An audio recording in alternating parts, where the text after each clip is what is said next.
Welcome to Paranormal Almanac with your host, Kurt Sandvik.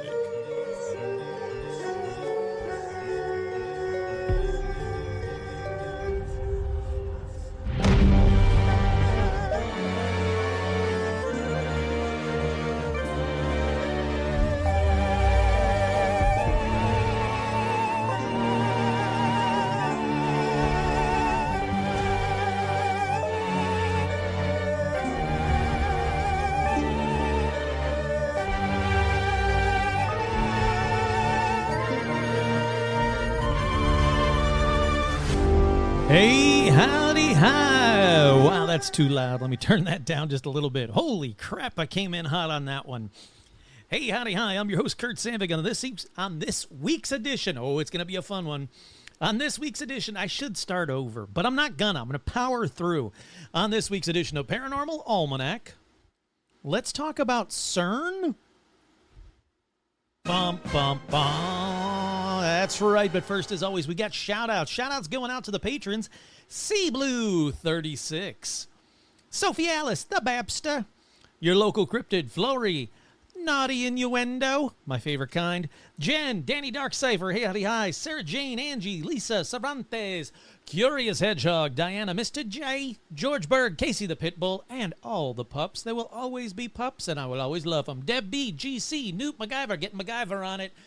B, Melty, Avril, Loch Ness, not a monster. Stacy, Leviathan, Stiggy, Chani the Pommy, JT, Doogie Whore, Mike G, Tracy, Richard, Alec, Karen, Duran, Lori, Rebecca, Ann, Stephen Scher, hey, howdy, hi, Jane N, Jennifer, Heather G, Zuzus, what's it, Paula, Nico, Scher the Mouse, hey, howdy, hi, Tortuga, Andy, Virginia, Tony the Magician, Vicky, Crow, Libido Works, Isabel, Jen, Amber, Tracy, Sandy, Paige, Couch, Scott, Andrea, Vanessa, if I was the devil?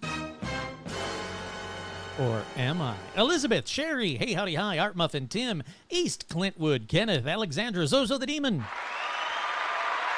Hayden, Cindy, Ashley, Robin, Lauren, Russell, Isabel, Audra, Dorian, Cindy, Jerry, Jeff, Lawrence, the Lawrence Strawn, Veronica, Autumn, Nanashi, Todd, Jamie, and Elijah Hendrickson, Dan, Laura Pitts, and the one, the only Gamer Fan. That's right, the Gamer Fan himself.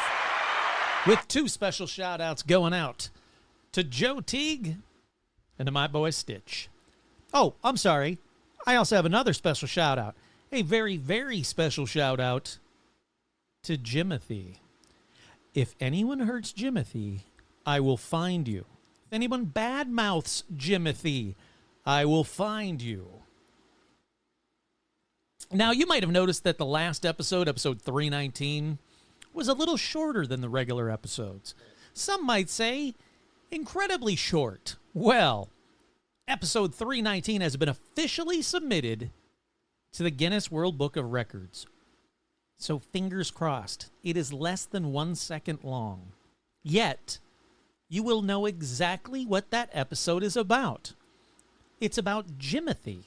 So fingers crossed, I met all the criteria I needed, and I could win.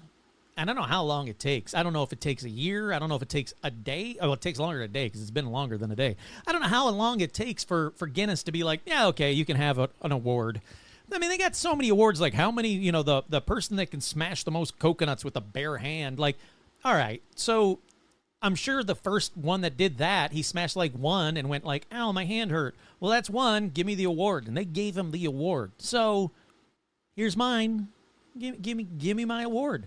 I think it'd be very cool if I won the award for shortest podcast episode, because I don't know how you get much shorter than the episode that I put out and still have people understand what the episode is about. So again, no idea how long it'll take. Could take years, could take decades, don't know, but could be a posthumous win, I don't know. But yeah, it has officially been submitted to Guinness Book of World Records. So fingers crossed, everybody. Now, before we get into paranormal news, I have to, I'm going to banter a little bit because I've got new music to play from the one, the only, the Buzz himself, Buzz Lee. He's got some more paranormal news music. I almost said paranormal music. But anyhow, let's get into it. Let's play this new song by Buzz that I've been eager to hear. I'm telling it right now. Bigfoot. Nessie. Ooh, it's funky. Chupacabra. Ghosts. Cryptids. UFOs. This is real. Bumped it up to the next level. Oh, I like this. Bigfoot. Nessie. Bigfoot. Chupacabra. Ghosts. Cryptids. UFOs. This is something more. There's too many cryptids out there that I want to meet. I want to see them all is what the answer is. I want to see every one of them. It's a perfect way of saying that. I love that. Thank you, Buzz. Holy crap. I absolutely loved that. Hopefully, why did it sound weird with the music just now? Hold on, we'll do the applause again and see if it's being picked up. Yeah, it says it's being picked up. I don't know why that sounds so weird, but alrighty. Thank you, Buzz, for that awesome bumper music. Oh, you asked me a question in the email. What was the name of the Star Wars podcast you were on? Wanting to listen to it again. Who's the Bosk podcast, I believe? Mike Celestino's podcast. I believe it's called Who's the Bosk. Yeah, that was it. That was the one. We talked about a couple of things. So come on up, Rum. Hey, howdy, hi. Rum's even making an appearance on the episode. How you doing, sweetheart? We're talking Star Wars right now, but we're going to be talking Cern, all things Cern. So let me get back into that outline. Alrighty, the first story in paranormal news. Again, thank you, Buzz. If you guys want to send in your own bumper music for paranormal news, send it over, paranormalalmanac@gmail.com. But good luck beating that one, because that was a damn good tune, Buzz. Alrighty, hi, Rum. How's my favorite girl? The first story in paranormal news, time traveler claiming to be from the year 2045 delivers alarming predictions for the next 4 years. Oh, good, because it hasn't been bad lately. Let's see what the next 4 years have for us. That's right, a man claiming to be a time traveler from the year 2045 says the world will gain definitive proof that that aliens exist. Cash will be extinct, and the U.S. will no longer be a country within the next 4 years. Oh, I believe him now. Yeah, that's, you know what? Sure, 100% all of that. Calling himself Adam Archin, the mysterious man claims the technology to travel in time will become publicly accessible in 2028. The same year, he said extraterrestrials land on Earth and end decades of secrecy by governments worldwide. It'll be before that. Archin, who claimed he was born on December 6, 2019, without any proof, recorded his supposed knowledge of the future during a March 2019 video, which recently resurfaced online, and the public release of classified UFO files by the Pentagon. Archin, whose face was blurred and voice altered during the interview with the YouTube channel Apex TV, said that he had traveled back to a time before he was born to experience history in person, which he claimed was a common practice in the future. Time travel was released to the public in 2028, but it was invented in 1981. It was just kept secret until they released it publicly. Moreover, he claims that most UFO sightings today were actually the craft used by time travelers from the future to go back in time to visit historical events. According to the 10-minute interview, which has been viewed more than 1.3 million times, Archin was telling the truth. The Apex TV claiming every answer registered as truthful on the lie detector test. All right, so let me understand. So a time traveler from, what year was it, 2045, goes back to 2019? I mean, I guess it's technically before COVID-19, but, like, why would you go back around the next pandemic? You know, like, why would you pick then? I would pick something not connected to a pandemic that I'm sure he has no immunity over in 2045. But, well, whatever. Maybe he's fine and he's immune to all pandemics. I run. Let's see. He claimed that in 2030, the U.S. would no longer be an independent nation and would instead become a part of a new government that splits up the globe by continent, with the U.S. becoming part of District 3. Let's see. District 9. What year did District 9 come out? I'm going to guess right around 2019, but let's see. District 9. 2009. So even older than I thought. I didn't think it was that old of a movie. Alrighty. The New World Order, he said, was to be run by an AI program called The Light, which will be released in 2033. He claimed it was built into every electronic device, allowing anyone to talk to it and ask it anything. However, a group of 10 government officials monitored all the Light decisions to make sure it was ruling ethically. By 2045, he said scientists developed the technology to clone dinosaurs, creating a real-life Jurassic Park where the public can visit prehistoric creatures. You can see T-Rexes, Triceratops, Velociraptors, if they existed. You can see them. People go and visit these things in the past, like go to visit the dinosaurs or major world events. All right. Let me see if I Google this guy's name, what comes up. Adam Archin. Let's see what comes up for Adam Archin.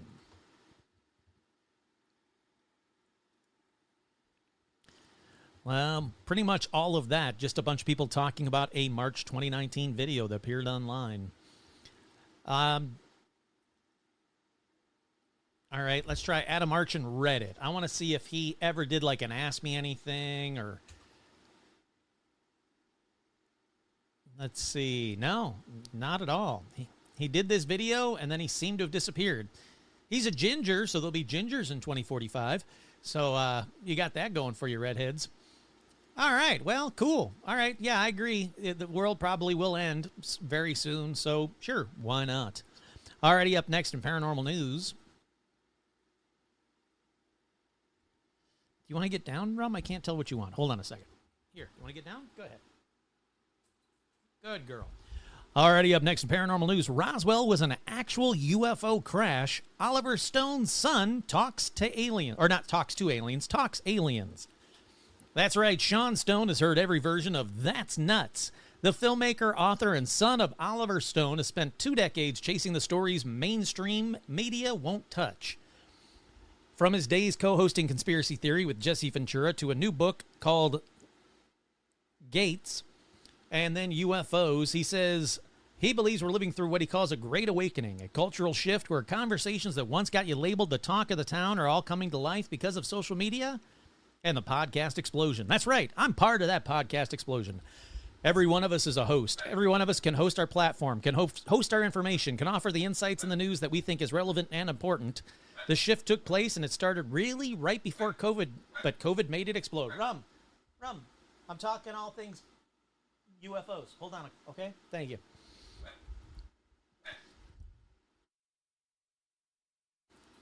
Let's see. He says he argues multiple witnesses coming forward transform the conversation entirely.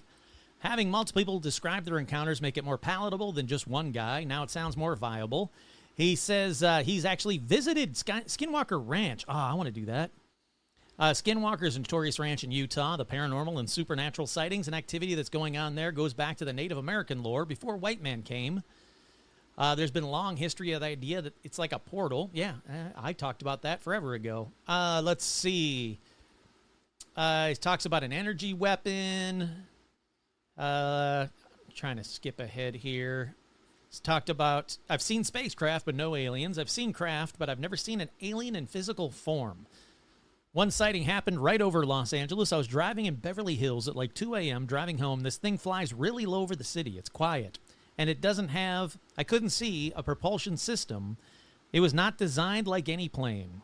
It was just moving quietly and fast. And I was like, that could be a UFO. It could be our government. He said that Roswell was real and we reverse engineered it. I think what happened in Roswell was an actual crash, something extraterrestrial. I believe we started to basically reverse engineer the craft. Yeah, all right. Well, he's saying a lot of the same things I'm talking about, but I'm not Oliver Stone's son. But I want some proof there, buddy. What the hell? All righty. With that, since there's no proof, let's skip to the next story in paranormal news.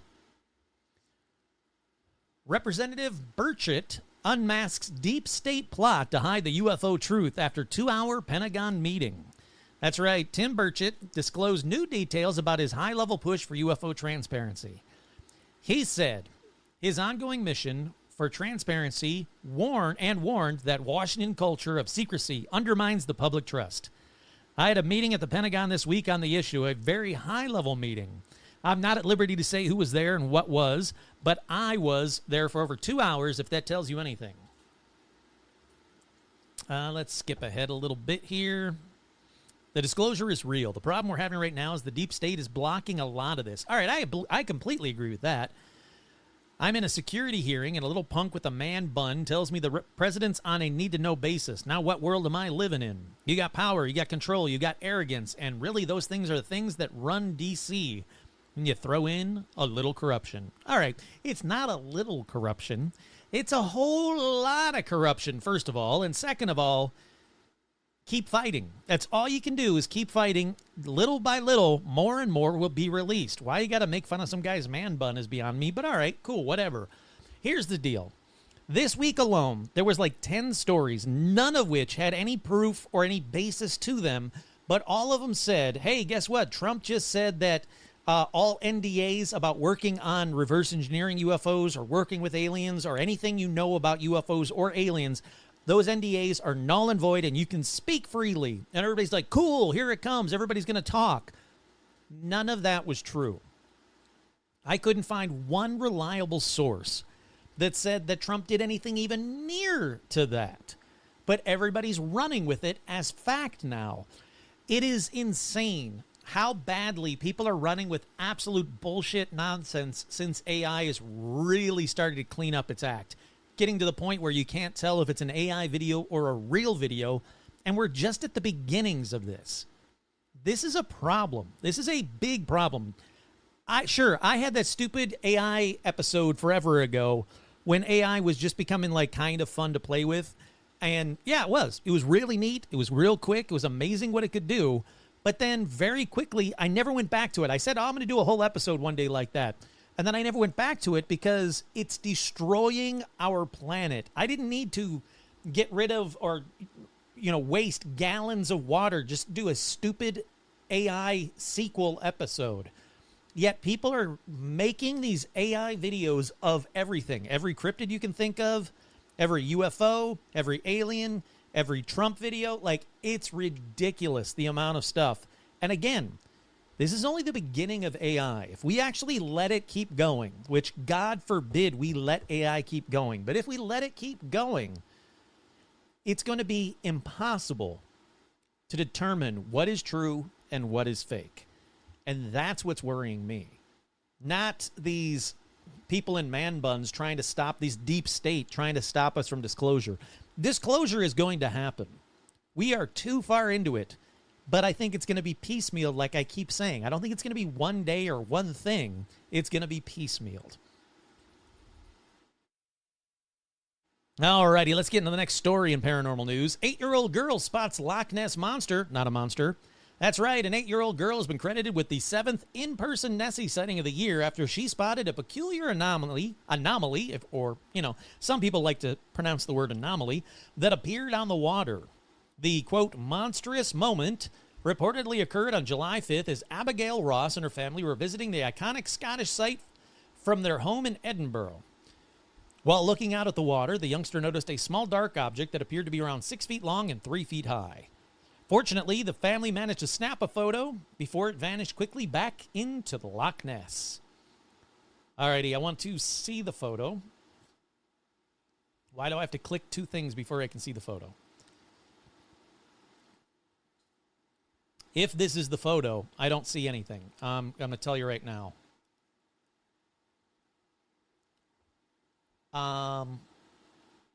Yeah, I don't see anything. I mean, it's a very pretty photo of Loch Ness. Where is it supposed to? I mean, there's no like red circle to be like, here it is, but I don't see anything. So, but again, an 8-year-old girl, saw Loch Ness. So why can't, or Nessie, like, let's just say it. Yep, she did it. I believe her. I think she's awesome. All righty. And in the new section of Paranormal News, the why the fuck would we care what he thinks section, let's go to the next story in Paranormal News. Dr. Phil reveals the White House had him review UFO files to see how the public would react to them. What? Why? Who gives a fuck? Dr. Phil claims that he has seen a sprawling government cover-up about UFOs. That's right. He claims the Trump administration tapped him to review government files about UFOs before they're released to the public. Dr. Phil, an ally of the president and a member of the administration's Religious Liberty Committee, told News Nation that the White House sought him out to provide his commentary on the files, which included scrutinizing how the public might react to learning that humans are, quote, somewhere different in the food chain of the universe. I think the reason they're giving me access to this is because they want me to do exactly what I'm doing. I have maintained independence in what I'm doing. They're not scripting me. They're not telling me what to say and what not to say. Oh, good Lord. Let's see. Dr. Phil said he was convinced they reveal a government cover-up about the truth behind UFO sightings, including government agents treating President Trump like a temp employee and not sharing their full knowledge with him. Guess what? That is what's happened to every president since what? Ford? Nixon? Like, no president gets full access to UFO stuff. But Dr. Phil says, that infuriates me. How dare they do that? I don't think that's right, and I think we deserve better. He added that he's concerned about the moral and psychological impact of releasing information about UFOs to the public, which could prompt everything from spiritual crises to doomsday scams. Kurt here. No, it won't. I think it needs to be provided with context, and I think the American people is prepared to handle that. I think we as a government need to be prepared to help those that have a difficult time with it. Under the Trump administration, the federal government has released 4 tranches of material about blah, blah, blah, blah, blah. Let me skip ahead. UFO researchers say the releases that I was just about to talk about, which are largely nonsense, well, UFO researchers say releases have largely fallen flat and haven't represented a major change in public knowledge about UFOs. It's nothing new. Kurt here. I said that too. Donald Schmidt, an investigator at Roswell, New Mexico's International UFO Museum and Research Center, told the New York Times earlier this month, it's the same game they played all these years. Once again, we're getting the carrot dangled in front of us. Yeah, I completely, 100% agree. I haven't found anything in there that makes me go, oh shit, this is amazing. But, you know, fingers crossed it'll happen. I also don't think that I need Dr. Phil to vet anything that I ever want to see. I think I'm perfectly capable of looking at UFO stuff and going, oof, before I look at it, has Dr. Phil looked at this? Because if not, I'm afraid I'm going to have to wait. Oh, good Lord. All righty. Real quick, there is new merch up on the shop, including a couple of Jimothy shirts. That's right. New Jimothy merch because I had to, because I love them. Jimothy's the best cryptid ever. All righty, let's take a quick break. We'll be right back. We are back. Nope. Yeah, that's all right. All righty, we are back. Before I get into this edition, I do want to remind you all that Fishboy's brand new album is out now wherever you get your albums. And I got to say, I love this album. I need to have them back on the show. It's called Bravest Neighbor. You can actually buy it on vinyl, translucent ruby vinyl. He didn't ask me to plug it. I just genuinely love this album.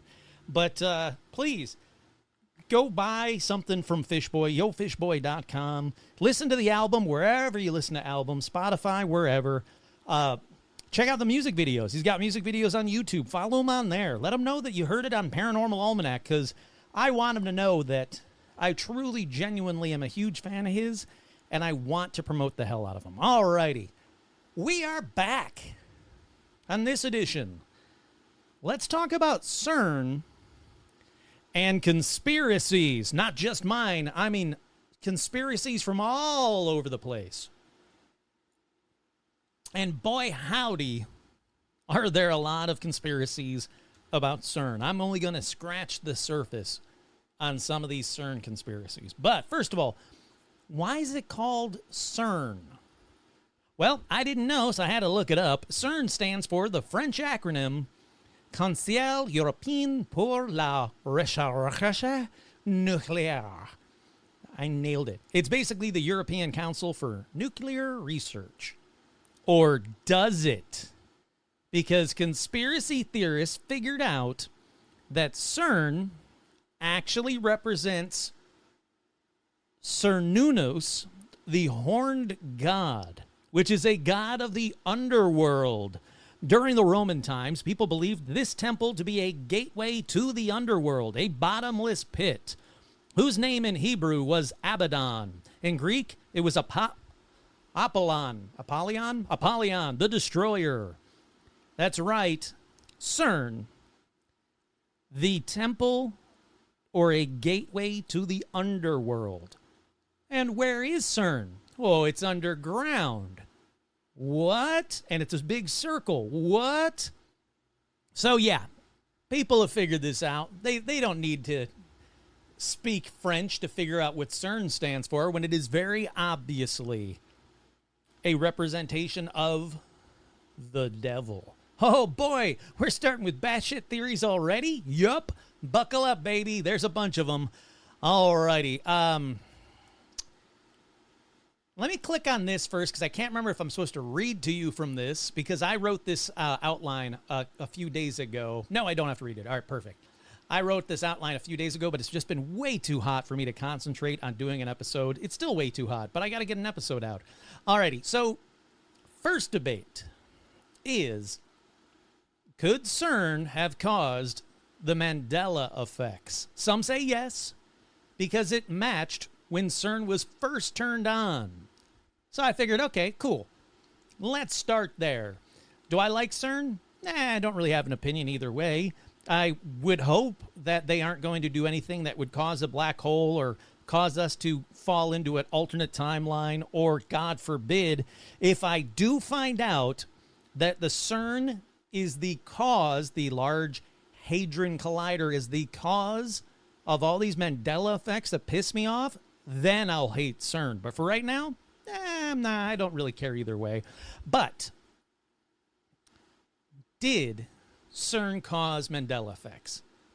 Well, I went back. I was like, I got to find it. I got to do the investigative reporting stuff that I do. It's not just Google, people. I investigatively report stuff. Let's see. September 2008 was the first startup. So I wondered, when was the first Mandela effect? And I found out this is very hard to nail down. But I did find mentions of the first one, the Mandela effect himself, the one about Mandela. You know, the one where Mandela died in prison. The first thing that mention I could find about that is when callers called into Coast to Coast AM, and they talked about remembering Mandela have died in prison as early as 2001. Now, there was two different episodes, May 2001 episode and a December 2001 episode, where they briefly talk to some callers who mention a little bit about a timeline shift or something changing, and then bring up, I thought that Mandela died in prison. But get this, nothing else that I can find online, definitively find online. Sure, there's people that talk about, like, I've known about Mandela effect since 1997 or since 1985, or pick a date. But they don't mention it online. There is no mention of it online prior to 2009.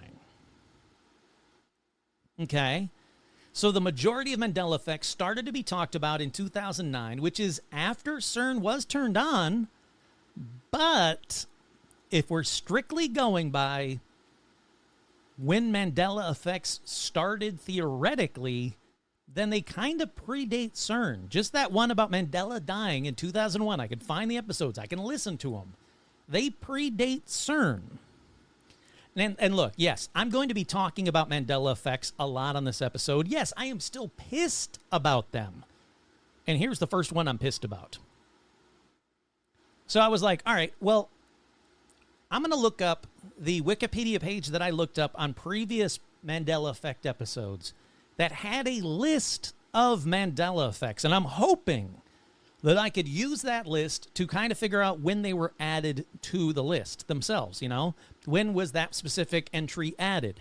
Because I'm pretty sure you could do that with Wikipedia. But it doesn't matter, because even though I know for a fact that Wikipedia used to have a list of all Mandela effects, and it also had a thing about if there was any residual proof of them.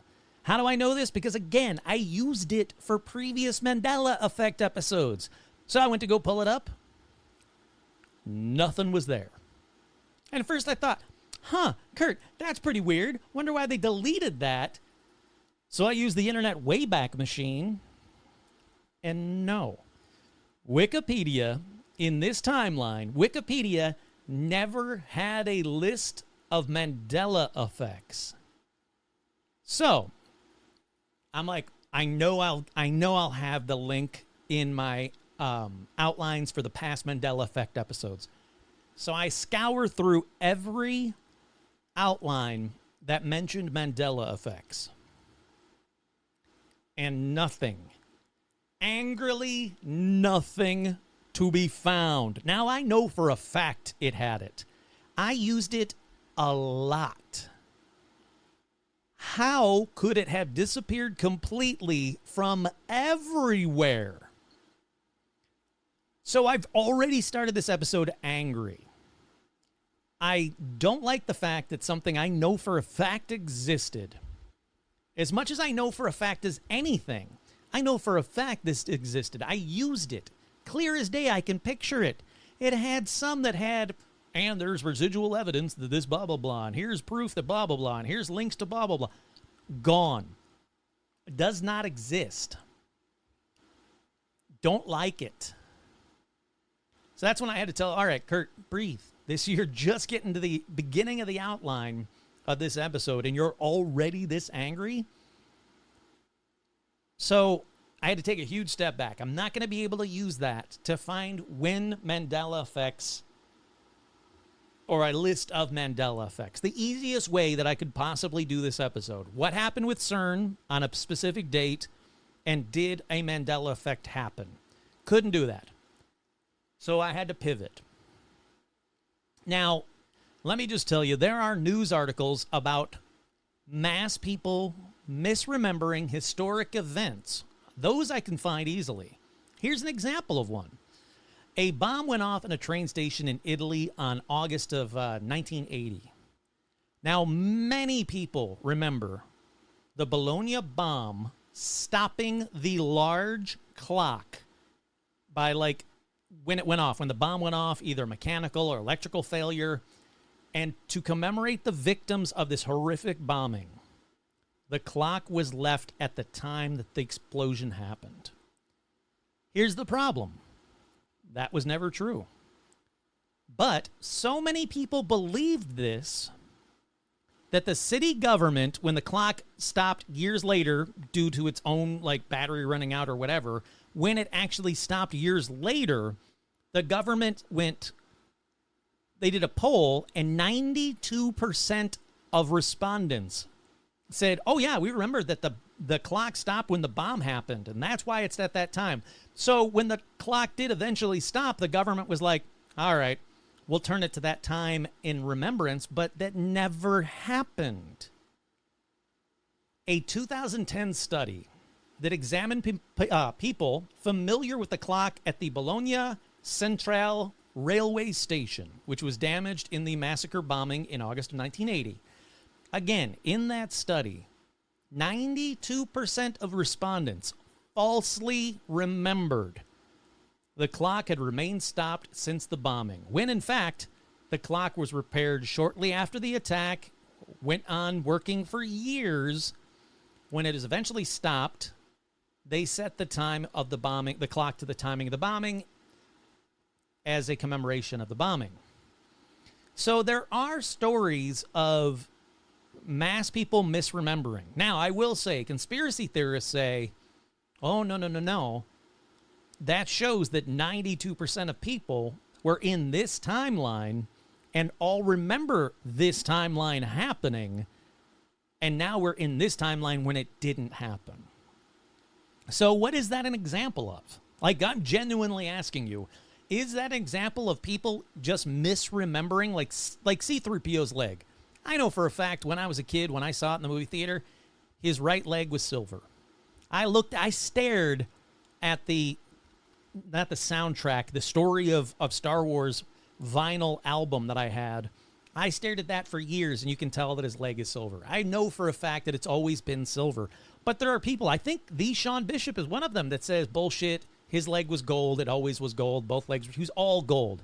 But I think that's people misremembering.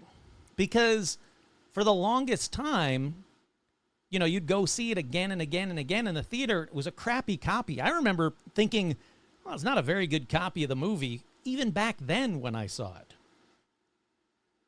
The movie had, degraded enough that you wouldn't be able to tell if it was silver or part gold, or all gold. You wouldn't be able to tell.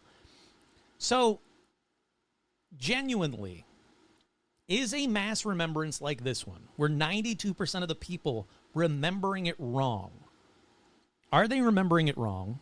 Or is this proof of, like, residual effects of the Mandela effect? And there's going to be examples of residual evidence of a Mandela effect that I'll talk about later in this episode. Is it just something like that? I genuinely don't know.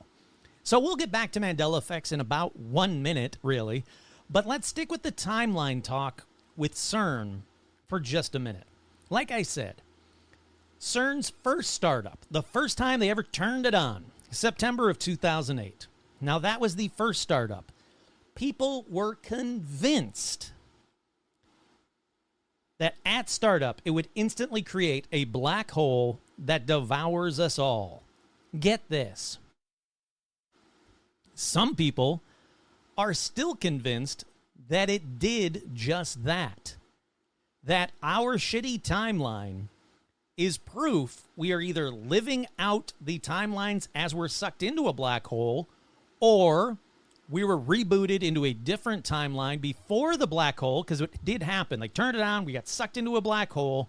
Somehow, either we got spit out on the other side in a different timeline, or some, mass intelligence, be it God or whatever, simulation, whatever you want to call it, reverted us back to before the black hole happened, and that's why things are slightly different. Some people say they think the LHC, the Large Hadron Collider, created that black hole, and we all died, and we are inside of that black hole. Yes, past tense, we're just dead in a black hole, like the movie The Black Hole. That we're just in a black hole, all dead, just not knowing we're all dead. So, yay, we're all dead. Now what? Why am I still paying bills if I'm dead? This is just as bad as why do I pay bills if I'm in a simulation? And if this really is a simulation, and we were also sucked into a black hole, and we are dead, it's just doubly bad, and I'm still paying bills like an idiot. I'm still sweating my balls off because I don't want to turn the AC on because I don't want to pay bills. But let's keep going. Timeline. Remember? We're talking about that. September 2008, first startup. But get this. September 2008 to November 2009, it was shut down for repairs. Almost immediately shut down for repairs. Then, November 2009 to February 2013, they spark it up and it starts a running. It starts a cerning like you would not cern. It's hadrons are colliding larger than you've ever imagined hadrons could collide. Whatever the fuck is supposed to be happening is happening. And boy, howdy, is it doing stuff. Now, let me pause right there because this is the official start of the Mandela effect. Remember, the term Mandela effect was officially coined in November 2009 by researcher Fiona Broom on her dedicated website to document a shared false memory regarding Nelson Mandela's death. During this very specific window of 2009 to 2013, Discussions of these collective false memories started online. First, it was Nelson Mandela's death. Then, more and more and more people started talking about Mandela effects. That's right, we're back to them, including these. The fact that dilemma is now spelled D-I-L-E-M-M-A, not D-I-L-E-M, N as in Nancy, A, dilemma. Now, you might think, well, that's just stupid. There's no N in dilemma. Where I'm from, my timeline, I grew up having to remember to spell dilemma whenever I use the term dilemma, use the word dilemma, with an N, M-N, not M-M, M&M's, Mary Mary. Nope, it's Mary Nancy. I had to remember that because I always thought, why do we say it dilemma if it's really dilemma? You know, why are we mispronouncing it? So it was always odd to me that there was an N in the word dilemma. Yet, in this timeline, we've simplified it, and it is just two M's. If you're going like, who gives a shit? All right, I'm moving on. How about this? The big one. One of the biggest ones, right off the bat. The fruit of the loom cornucopia. That's right. Almost immediately in 2009, people started noticing and swapping notes. I'm sorry, in 2010, I apologize. 2010. Remember, it started in 2009, sparked up, started in 2009.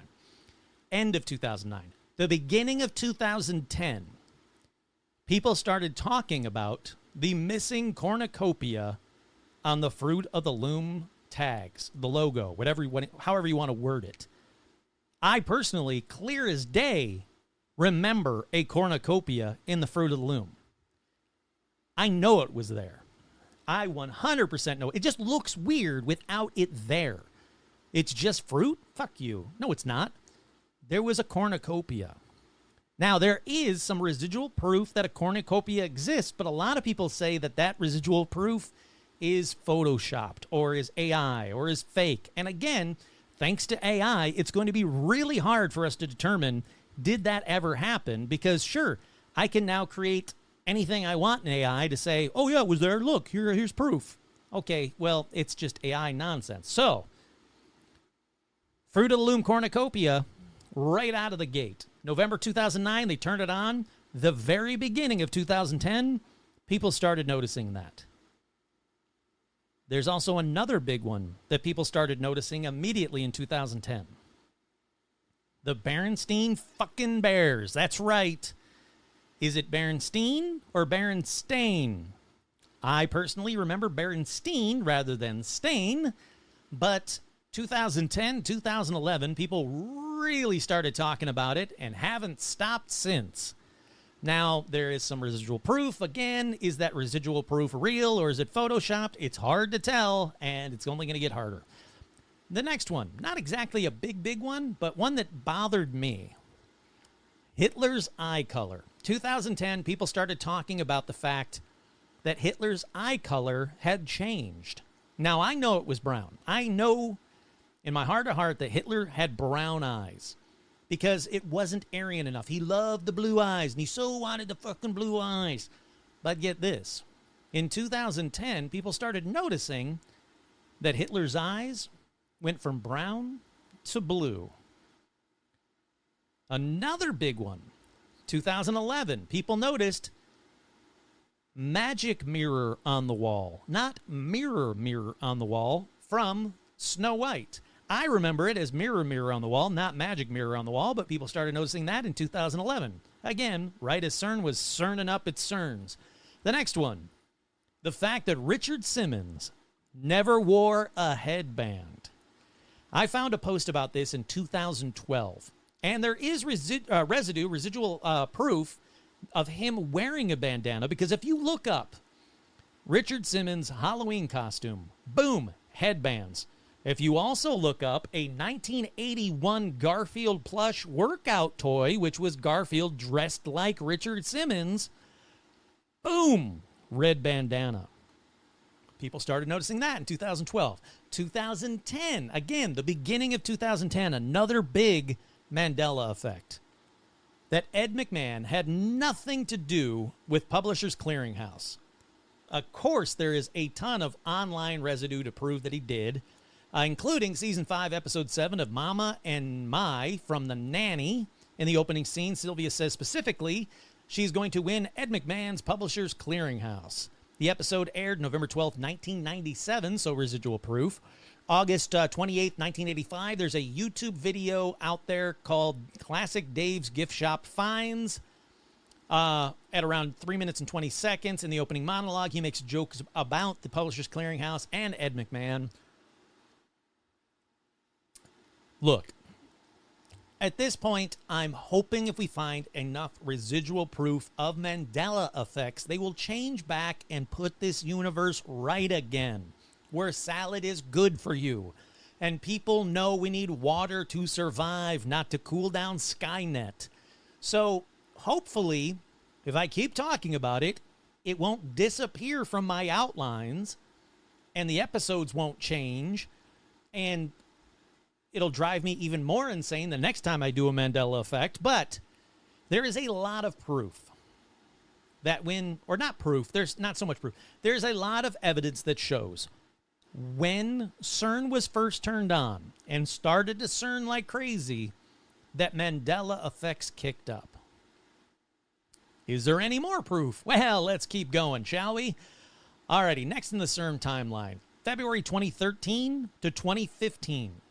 Now, this was the first long shutdown of Cern. Why?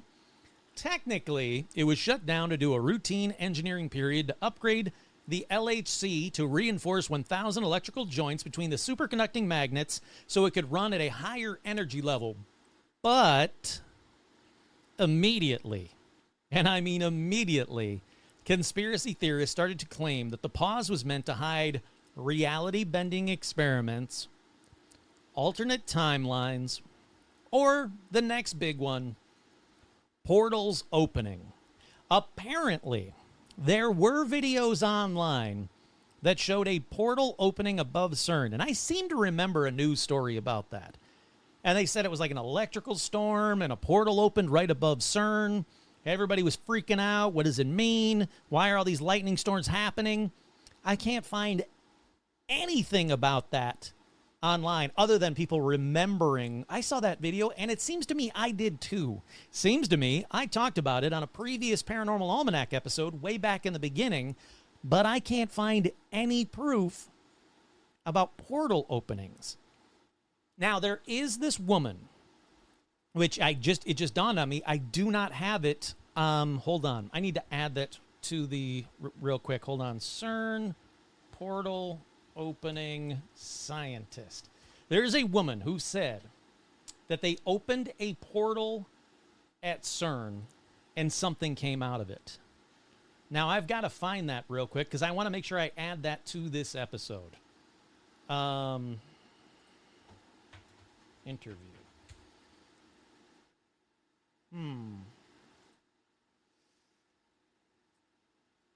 Here we go. I'm going to do it right now, as a matter of fact. I've got it open. I've got it right now. I might as well do it. Scientist claims there is a portal beneath Cern where beings come and go. The claim was made by Dr. Astrid Stuckelberger, who is a Swiss scientist who asserts that Cern is working on a secret nuclear program, and there is a portal beneath Cern through which beings come and go. Let's see. I remember there being an interview with her. Yes, here we go. Let's see if I can play it. Ooh. Hold on one second. I got to do something before I can play it.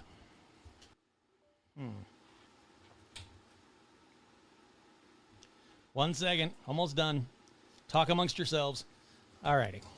I think that should work now. Let me play this interview real quick with her from 2024. Before we sorry, if I can just pause you. Yes, you just said something which made my ears prick up. They are part of Cern. Yes, because actually Cern is dealing with radionuclear research. Right. It's nuclear research. But it is more than that, because there are lots of physicians. I know some. They're doing very strange experimentation. There are beings from portals coming in and out. It's physicists from the Cern who told me this. They've testified to beings coming in and out of portals. Yes. And they were saying, I mean, I met them at a dinner, and there were two of them. And both said that, yes, they have, secondhand proof that the people who they're dealing with the boson of Higgs and the subatomic things. So they have apparently in the bottom of the Cern this portal, this door where they are dealing with all the subatomic dimensions. They say. What? It stopped? Wait, why did it stop? I know she talked about more stuff. Hold on, I got to go back to that article then. I know she talked about more stuff. Astrid Stuckelberger. Hold on. Let's find out more. I mean, that alone is enough, but she did talk about more stuff. Portal Cern. Really? How can there be no news articles about that?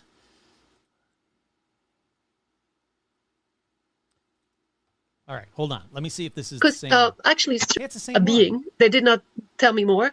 Who came that doesn't resemble a human, and then they had another one, and they have a proof because they left a scarf. They left a scarf, and now, when you look at what is going on in the Cern, there is a fight from some of the military agencies. Intel, they say that there is a fight on time. They're trying to change time. That alone right there is scary. Yeah, so I'll leave it at that part. But her name is Dr. Astrid Stuckelberger. I talked about her in a previous episode. I looked her up a little bit. It does seem like she's legit. And they're talking about portals. They're talking about time. She's talking about time. But a lot of conspiracy theorists are talking about time. I'm going to get to that towards the end of this episode, really brief. It's only like one sentence. But there are people that are talking about time and its connection to CERN. But so 2013 to 2015, February 2013 to 2015, what kind of Mandela effects were being talked about at this time? I looked it up. This was the next big run, and then CERN was shut down. The theory being, every time CERN runs, Mandela effects kick up. Every time CERN is shut down, Mandela effects kick up. The theory is that it's throwing us, like she's saying, either into different or alternate time dimensions, other dimensions, or messing with time itself. So what happened around 2013 to 2015 when it was shut down? Well, people big time started talking online about a Mandela effect about, is it McDonald's, M-A-C, McDonald's, or McDonald's, M-C? Some people say it used to be both, depending on where you were. Some people say it was only McDonald's. Some people say it was only McDonald's. What do you guys remember? I kind of remember both. I remember McDonald's for sure, but I do remember there being McDonald's somewhere. But, I mean, who knows? That one I'm not so, firm on. But another big one that happened in 2014 that just blew up all over the internet, a Mandela effect about this. Is it Chick-fil-A, C-H-I-C-K, filet, or is it Chick-fil-A, C-H-I-C filet, or is it C-H-I-K filet? People remembering it all kinds of ways. So what do you guys remember? What is the right way? What is the right one? Some people have said that it is flip-flopped back and forth and that they used to comment and talk about it on Reddit, and now their comments have changed. So people are like, oh, I remember exactly it was C-H-I-C. And then when they go back to it, it now says, I remember it was C-H-I-C-K. Like, their posts have changed. Their comments have changed. Some people say that podcasts that talk about Mandela effects change or get deleted, or get certain Mandela effects get removed. So something intelligent seems to be able to remove or change Mandela effects at will. Almost like we're living in a simulation where if something's noticed and it's being noticed by a lot of people, who's ever running the simulation can go back and can correct it, and then all of a sudden it doesn't exist anymore. Very, very interesting rabbit hole to go down about simulations is who's in control of the simulation. Can you control the simulation? And a lot of people think you can. And a lot of people think that manifesting, there it is again. Don't worry, I'm still working on the episode. I had a guest who was going to come on and do a thing about manifesting. She canceled at the last minute. She's now my third or fourth guest that have canceled at the last minute. But I am going to do an episode about manifesting. I just want to do it justice. But a lot of people think that manifesting is just that. You cracking the code, hacking the matrix, however you want to word it, fixing the simulation or controlling the simulation. But a lot of people think that these Mandela effects, flip-flopping back and forth or disappearing, is just that, a simulation. All right, that brings us up to the next part in the timeline, the Cern timeline, which is 2015 to December 2018. That's the second, they call it run 2, the second big run, with a minor pause to talk about April 16th, 2016.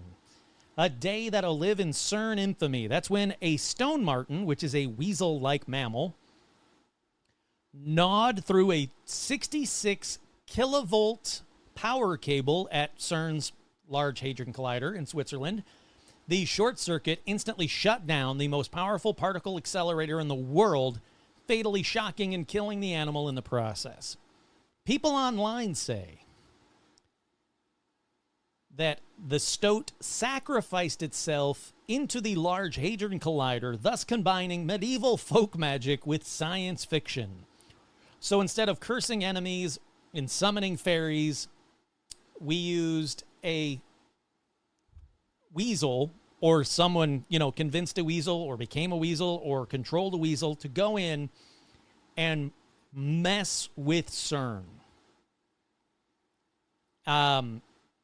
People said that after that point, April 16th, 2016, that is the time when things seem to change. 2016, I will agree with them. 2016, I will agree with this part of it. 2016 does seem to be when things seem to go bad. Hold on one second.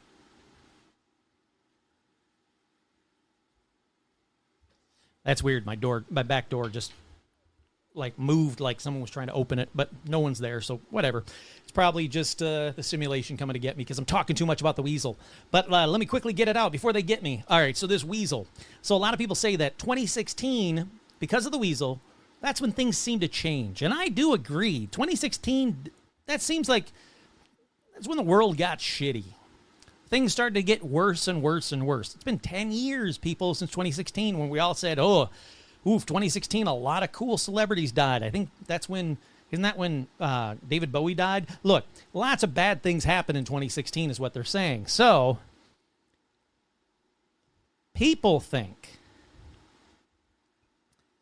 that the weasel is to blame. In fact, grain of salt time, but in fact, apparently, to this day, scientists at Cern still use the phrase, those weasels are up to something whenever an electrical failure happens or, an alarm goes off or something doesn't happen the way that it should at Cern. They blame those weasels. So, yeah, some people think the weasel is what threw us into the wrong timeline. So we have something to blame. Let's blame a weasel. Sure, why not? Better than, or just as good as anything else. Alrighty. Let me pause right here because this was the next big influx of Mandela effects. Like around 2017, 2018, several doctors had YouTube videos where they were discussing alterations to the human body, and they were understandably freaked out, like where the spleen is or the liver, I forget which one it was, how many ribs, where are the ribs connected, like things in your body have now moved around.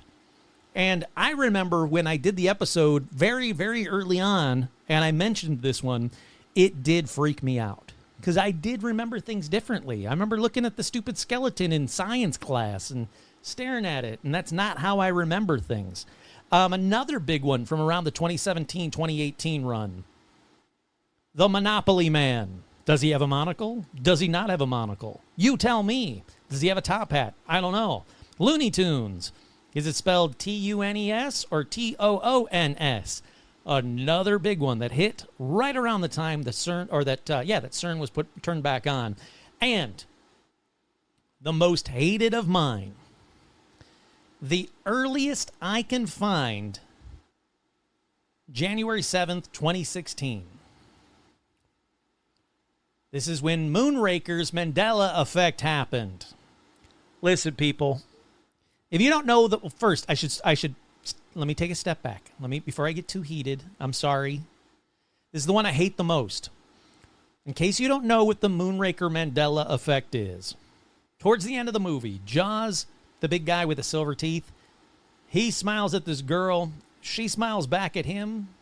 Her name was Dolly, and she had braces. And he smiles. Oh, my God, they made a connection. It was a joke because she's got metal in her mouth and he's got metal in his mouth. Well, that's how me and every other intelligent person on this fucking planet remembers it. But no, Dolly never had braces in whatever shit timeline we're in. Thanks, Weasel.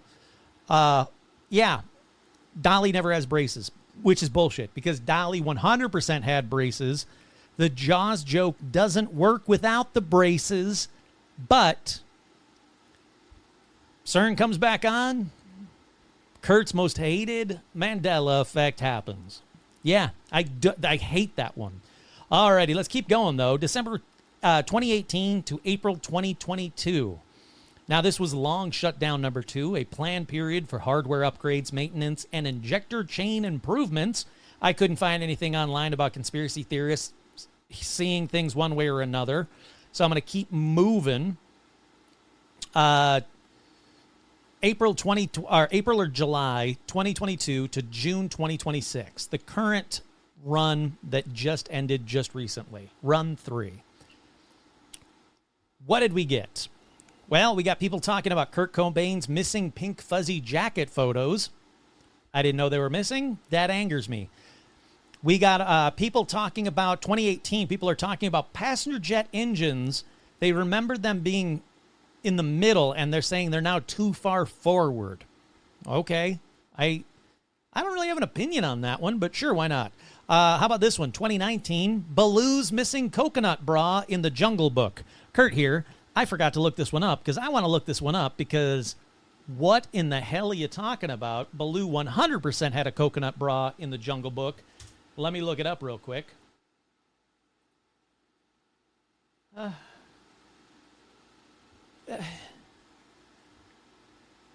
He doesn't have a bra on? He's got the coconuts on his face. I remember that because he looks a little bit like an orangutan. But he's not wearing a coconut bra now? That's some bullshit. In fact, so much so that there is residual evidence in the very next photo in Google, which is Baloo with a coconut bra on in a Disney parade, and a bunch of photos of that. So are you telling me that Baloo didn't have a coconut bra on in the, oh my God, now that one's messing with me because I 100% remember him having a coconut bra on. I don't like that one.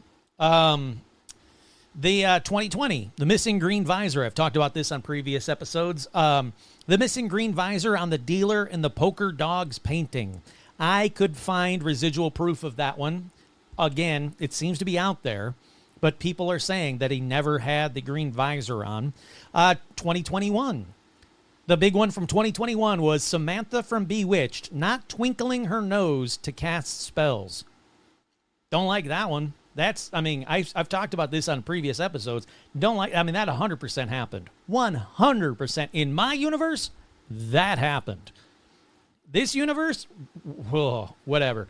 And then 2022, the big one from 2022 was the Sally Field Oscar speech. You like me. You really, really like me. That never happened. The quote is not, you like me, you really, really like me. it's something stupider and I already forgot it and I don't care because it's wrong. Because again, in my universe, it was you like me, you really, really like me. Don't like that. Don't like that one at all either. Which brings us, though, to June 29, 2026. Now, you might be saying, Kurt, there are a lot more Mandela effects. Yeah, you're right. There really are. I could spend hours scouring the internet for Mandela effects that have already angered me on previous episodes. But it takes a lot to figure out when they were first mentioned online.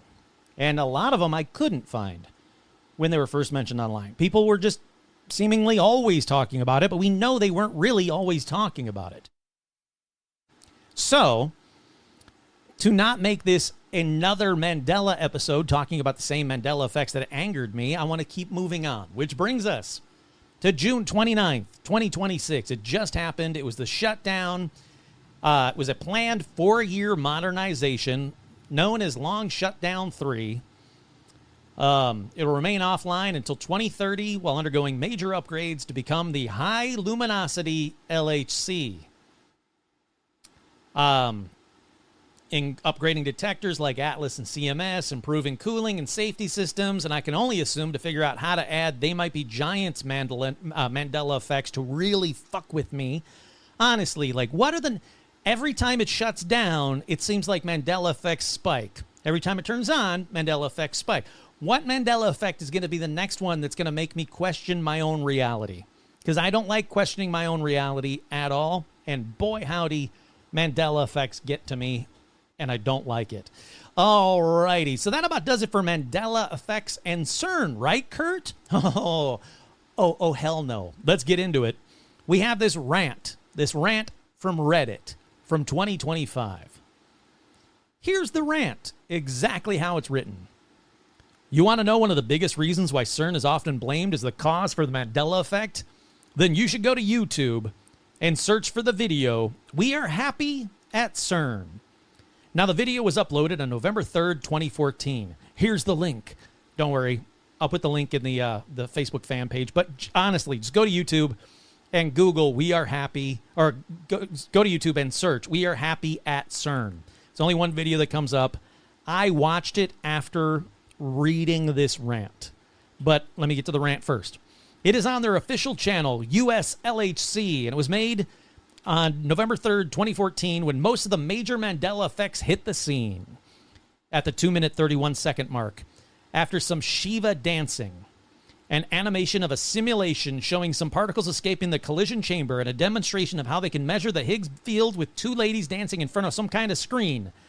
A scientist with long gray hair and a beard, with a black shirt and some kind of equation on it, is sitting in a room with at least 85,000 pieces of paper, if not way more, stacked up in piles all around him in his office. The printer right behind him had been very busy, to say the least. He's wearing a cryptic set of signs he fashioned with white and orange pieces of construction paper and some string. The sign on top says, Bond Number 1, who is played by Barry Nelson, while the sign below that says Mandela. When you put these two together, you come up with Barry Nelson Mandela, or Barry, B-U-R-Y, Barry Nelson Mandela. You see where he's going with this? You can even see that Nelson Mandela's cell number is also there. Now, this is them just laughing at us and almost blatantly saying they know about or have caused the Mandela effect phenomena, which is real. After seeing some of the flip-flop and watching my Bibles all slowly morph Isaiah 11:6 from the lion shall lay down with the lamb to the wolf also shall dwell with the lamb. Over the course of 6 days, I simply cannot put it to false memory anymore. There are just too many Mandela effects I remember very clearly, quote, the wrong way.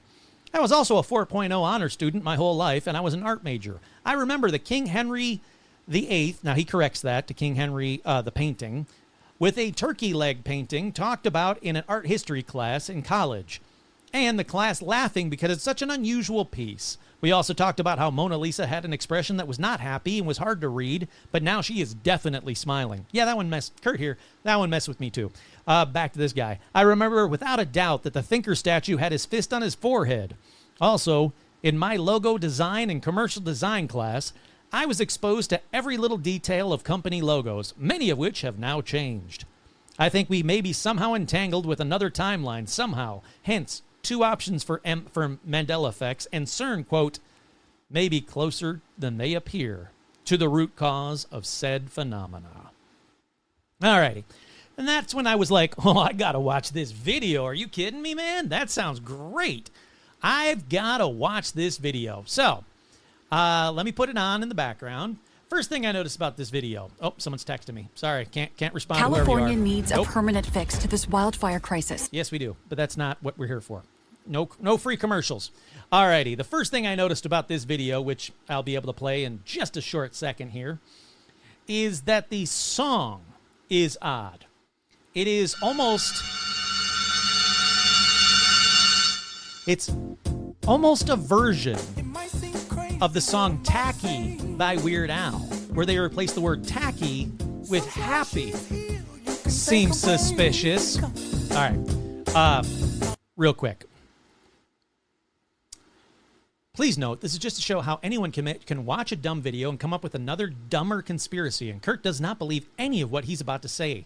Maybe. So again, yeah, we got the song Happy playing, and I'll be honest, I only know it from Tacky by Weird Al.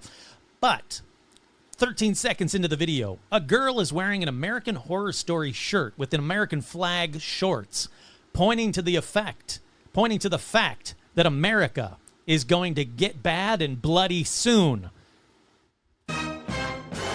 See, I can make shit up too. All right, then there's more nerds dancing. They're all they look way too young to be working at Cern. That worries me. Is that the reason why Cern is messing with people's timelines? Because they got 15-year-old virgins, nerds running it? What the hell? So, nerds dancing badly. Most of the video, nerds dancing badly. 19 seconds in, a girl is wearing an M necklace. M is obviously for Mandela. 27 seconds in, another reference to Shiva. What reference to Shiva, Kurt? Well, don't worry. I'll talk about Shiva in a little while in this episode. But there's a reference to Shiva in this video. And that same American Horror Story bloody shirt girl, she's in front. So bloody Shiva. 32 seconds in, a man is flying into the LHC or getting sucked into it like a black hole. Like a black hole that will suck us all into an alternate timeline. 37 seconds in, we got firemen dancing. Oh, fire? Like the fires of hell opening up? Also, check this one out. The fire truck is number 74444. So I looked up the number 7444. 4444. Yeah. I looked up that number.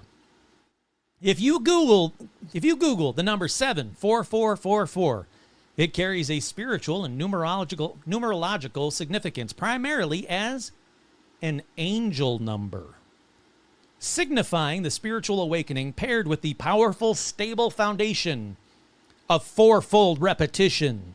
What does that mean? I don't know. Anyhow, so I just watched a bunch of nerd virgins dancing badly for a bit longer. Then, at 1 minute and 44 seconds into the video, the guy is no longer flying or being sucked off. Now he is tumbling down. Tumbling down to hell? Probably. Then, 2 molecules combine, and now there's 2 guys tumbling. Proof of an alternate timeline? Probably. All right, jumping ahead to the 2 minute 18 second, a guy is wearing a Superman shirt. So is this saying he's an alien? Is this saying he's here to save the world? Is this saying he's not going to be represented well in cinema since Christopher Reeve? Oh, is it about the curse of Superman? Holy crap. It's about the curse of Superman. Then, 2 minutes, 26 seconds into the video, all of a sudden, it's not a bunch of young, nerdy virgins. Everyone's old in the video now. Like time has moved quickie. Time has moved quickie. Okay, here we go. I finally got to the long-haired Mandela guy that other guy was ranting about. Yeah, I see the Bond #1 and the Mandela and the Weird Math t-shirt. And yeah, he's right. There's way too many papers. But then it's over. And we're back to young nerd virgins dancing again. Then we get to 3 minutes, 5 seconds, back to the fire trucks, and guess what number they stop at? They show fire truck number 31, then 32, then 33, the Freemason number. That's right. They stop at number 33. Then 3 minutes and 11 seconds, people are jumping up from behind plants. This is an obvious homage to the pod people from Invasion of the Body Snatchers. 3 minutes 28 seconds, a nerd is dancing in front of a video game. On the screen is player one's score, and it's 4664. So I Googled it, and guess what? That guy's rant, he's right. The number 4664 is most famously Nelson Mandela's prison number. What?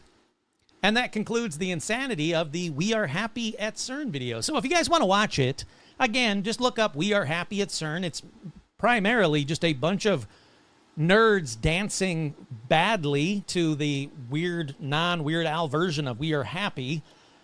But is that the only weird CERN video? Well, the answer there is, oh, no. Because let's move away from Mandela effects to talk about the devil and get back to that Shiva thing I was talking about just a minute ago. Yep, CERN's got that too. For this, we have to talk about a 2-meter bronze statue of the Lord Shiva in his Nataraja, Lord of the Dance form.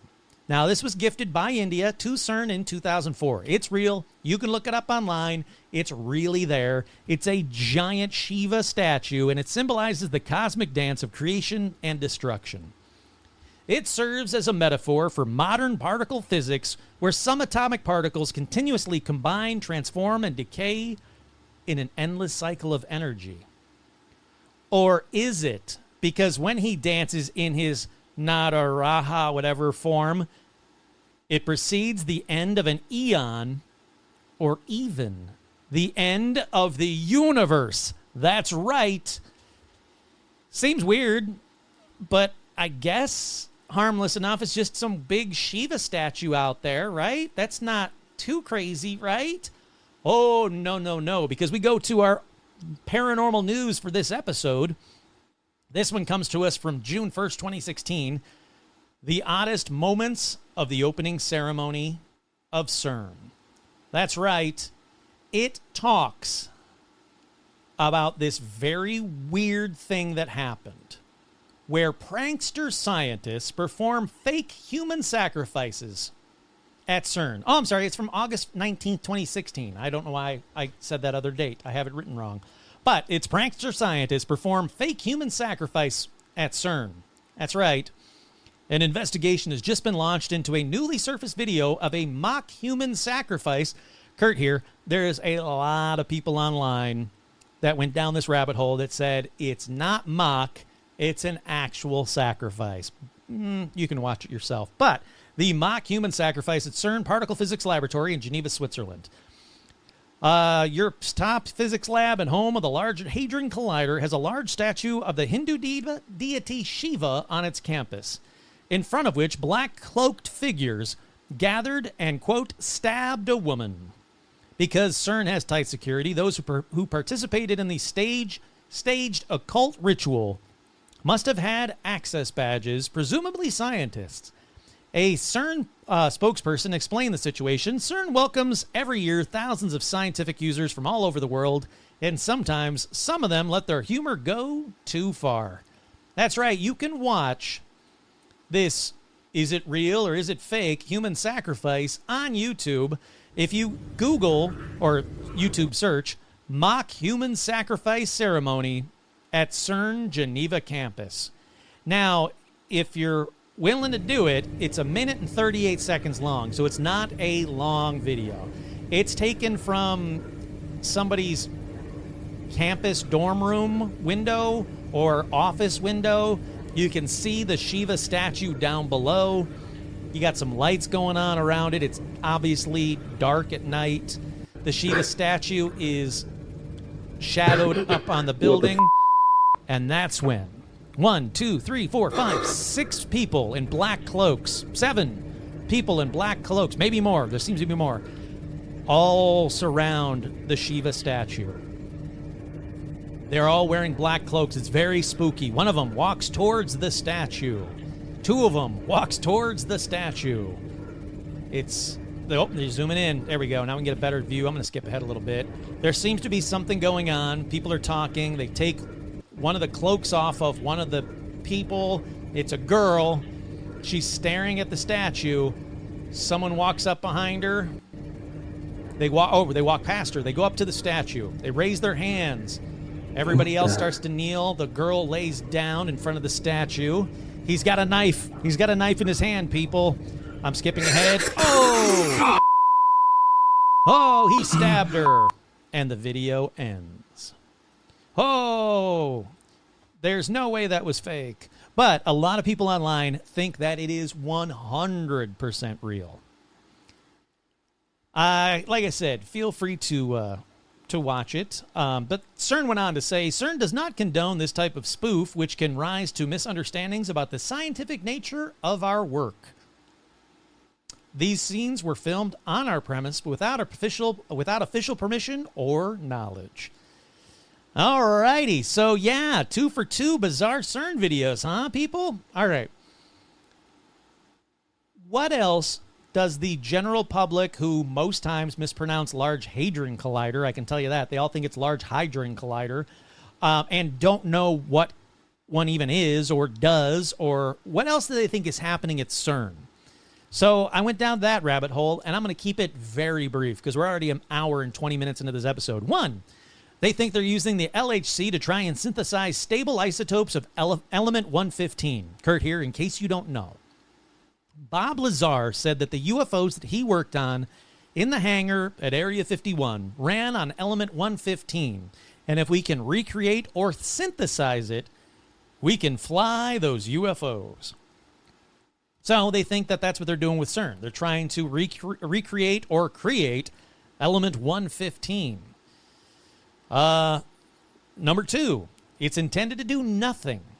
CERN's main mission is to tie up money, energy, talent, and scientific manpower to purposefully slow down scientific advancement. That we could actually figure out commercial nuclear fusion, not fission, fusion, but our big CERN ray gun is broken again, so let's fix the CERN thing and then sort out our energy needs later. So, yeah, they think that the deep state or Illuminati or whatever government is really running the world is purposefully using up talent and manpower to slow down scientific advancement. 3, supposedly, CERN found other dimensions, like 8 or something, and they were being blocked by what is called the God particle. So part of that theory is, so we found these other dimensions. We found 8 dimensions, but we couldn't find this last one. So we needed to create the God particle. Part of that theory is that other dimensions are the gates of hell, and CERN is trying to open them. Why we gotta do that one? Come on, guys. Number 4 is a holy fuck gobbledygook. Stick with this dumb long theory. I'm going to read it as quick as possible. It's about Flight 370. Do you guys remember Malaysian Airlines Flight 370? On March 13th, 2018. This person posted a thread about a creepy voicemail he received regarding the missing Malaysian Airlines Flight 370. He's saying that CERN somehow sucked Flight 370 into a portal, and it was, brought back out on another side. Look, it's a really long theory. I'm not going to read it all because I forgot just how long it is, and I'm still scrolling. But basically, his theory is, if you ever seen the TV show Lost, it's that CERN created this little wormhole-y thing, sucked the plane into it, it crashed on the island, and the island hatch is basically CERN. It's stupid. It's way too long. Why did I put it on this episode? What were you thinking, Kurt? Then, number 5, yet another batshit crazy theory. This theory is, within a 3-month time period between June and August of 2016, you had Gotthard tunnel ritual of CERN workers opening portals for Lucifer You had a literal portal open up in Geneva above Lucis Trust, which is Lucifer's publishing company. Then you had the mock human sacrifice that I've already talked about. And he's thinking that all of it is connected. The Goddard Tunnel opening ceremony of the Olympics, 2016 Olympics, which is the supposedly the deepest tunnel in the world, is part of a connected portal, and Cern is also part of it. So if you put all of these things together, you get a portal opening for Lucifer and his legions of demons. Sure, why not? Prove them wrong. I don't know. Let's go. Number 6, Cern's logo, the Large Hadron Collider. But if you look at the logo and you take each starting point and follow it, it makes a 6. But not just 1 6. So this one in the Large Hadron Collider's logo, that's 1 6. Okay, that's 2 6s. Uh-oh, 3 6s. That's right, people. The Large Hadron Collider's logo is literally 666.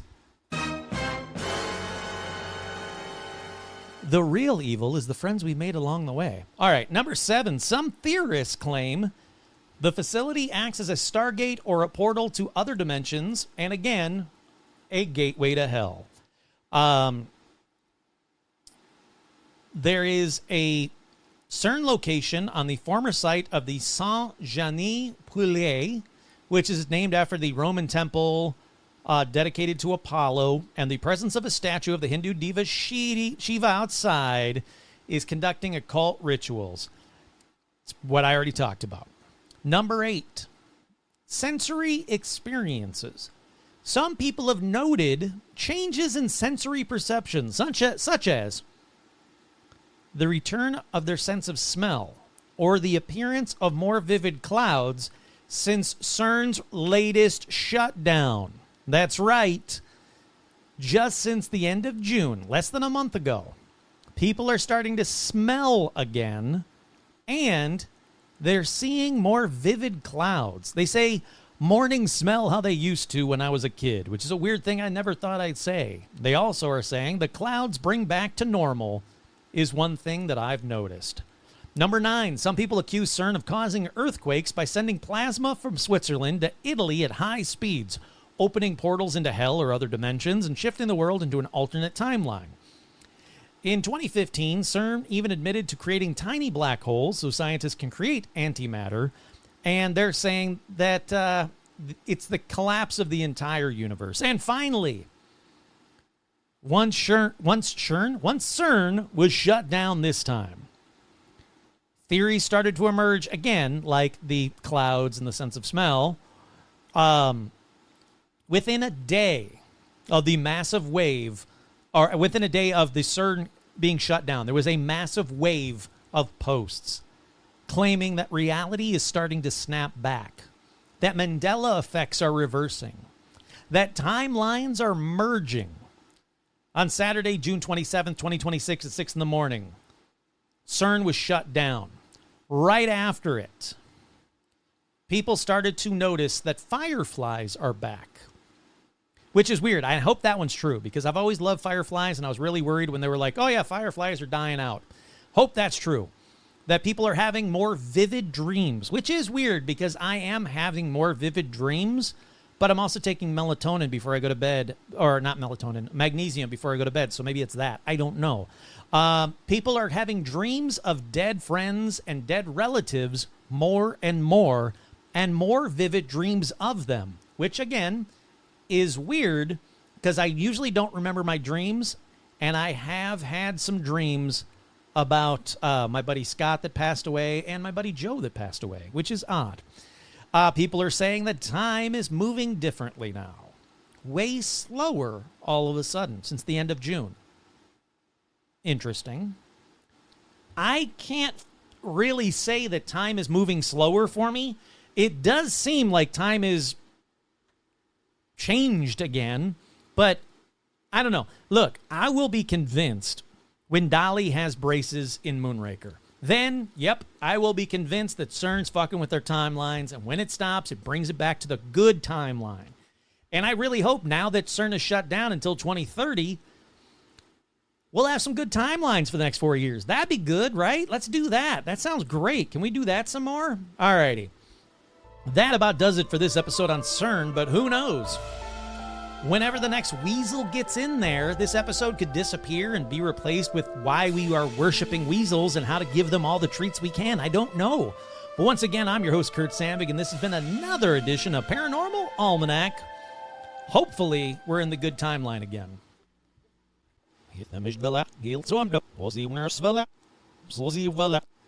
Nurse